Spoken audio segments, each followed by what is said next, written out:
মাননীয় স্পিকার, আপনার মাধ্যমে মাননীয় সংসদ সদস্যকে অশেষ ধন্যবাদ। পরীক্ষা আমরা নিয়ে থাকি সারা বাংলাদেশে। এসএসসি পরীক্ষায় প্রায় ২৭০০ সেন্টার রয়েছে এবং ৬৪টি জেলায় এই ২৭০০ সেন্টার একত্রে পরীক্ষা শুরু হয়। ইতিমধ্যে আপনারা শুনেছেন যে চট্টগ্রামে যখন এই ফ্লাড হলো তখন আমরা একে একে প্রথম রাঙ্গামাটি, বান্দরবন, পরে আমরা খাগড়াছড়ি এবং এরপরে আমরা চট্টগ্রাম পুরা বোর্ডের পরীক্ষা আমরা বন্ধ করে দিয়েছি। আমরা লক্ষ্য করেছিলাম বৃষ্টি হচ্ছিল এবং আমরা মনিটরিং করছিলাম। সেই সাথে মনিটরিংয়ের সময় আমরা ৬৪টি জেলার এসপি এবং ৮টি বিভাগীয় কমিশনার এবং প্রত্যেকটি বোর্ডের চেয়ারম্যান, ইউনো সকলের সাথে আমরা কথা বলেছি এবং ওয়েদারম্যান আমরা ব্রডকাস্টিংয়ের জন্য তাদের সাথেও কথা বলেছি।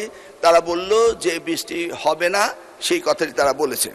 বিকেল ৫টা পর্যন্ত আমরা বসে থেকে সিদ্ধান্ত নিলাম যে সকলেই বলল যে ওয়েদার ভালো হবে, সেই জন্য আমরা পরীক্ষা রেখেছি।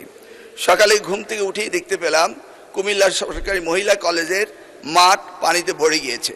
সাথে সাথে আমরা মেয়র সাহেবকে, ফায়ার ডিপার্টমেন্টকে, পুলিশকে, ডিসিকে বললাম যে এই পরীক্ষা কেন্দ্রে স্থানান্তরিত করার জন্য।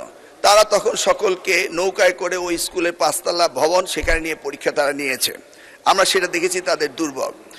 তাছাড়া সারা বাংলাদেশে আমরা ডিসিদের সাথে কথা বলেছি এবং ইউনিয়নদের সাথে তারা বলেছে যে কোথাও পরীক্ষা কোনো রকম দুর্যোগ ঘটেনি, একটি শুধু কুমিল্লা মহিলা কলেজে ঘটেছে। এবং সেই সাথে ফিজিক্সের প্রশ্ন ৬ এবং ৭ এই দুইটি প্রশ্ন ভুল হয়েছে। মাননীয় স্পিকার, আমরা দায়িত্ব পেয়েছি মাত্র ৪ মাস। আগের কোশ্চেন মডারেটর কোশ্চেন করেছিল। আপনি জানেন যে কোশ্চেন মডারেট করতে হলে এই প্রক্রিয়াটি ২ বছর আগে থেকে শুরু করতে হয়।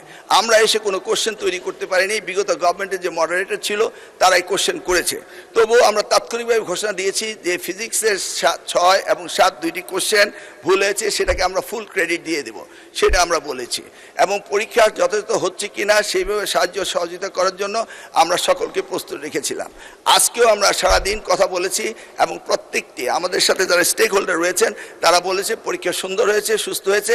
একটি জায়গায় শুধু কুমিল্লা সরকারি মহাবিদ্যালয় এই ঘটনাটি ঘটেছে এবং সেখানে পরীক্ষা সুন্দর হয়েছে। আমরা নির্দেশ দিয়েছি যে পরীক্ষা বিলম্বতে শুরু করার জন্য এবং যে মেয়েটি কাপড় ভিজে গিয়েছিল বাড়ি থেকে কাপড় আনা হয়েছে, ১ ঘন্টা পরে পরীক্ষা নেওয়া হয়েছে এবং পরীক্ষার সময়সীমা বাড়িয়ে দেওয়া হয়েছে। আমি মাননীয় স্পিকার আপনার মাধ্যমে জাতিকে জ্ঞাতার্থে করতে চাই যে পরীক্ষা পদ্ধতিতে আমাদের যে সিস্টেম রয়েছে সেখানে লোকাল যে গভর্নমেন্ট রয়েছেন, ডিসি হতে, ইউনো হতে, পুলিশ হতে, তারা তাৎক্ষণিকভাবে ব্যবস্থা নেবেন যে পরীক্ষা এখানে নেওয়া যাবে কি যাবে না। যদি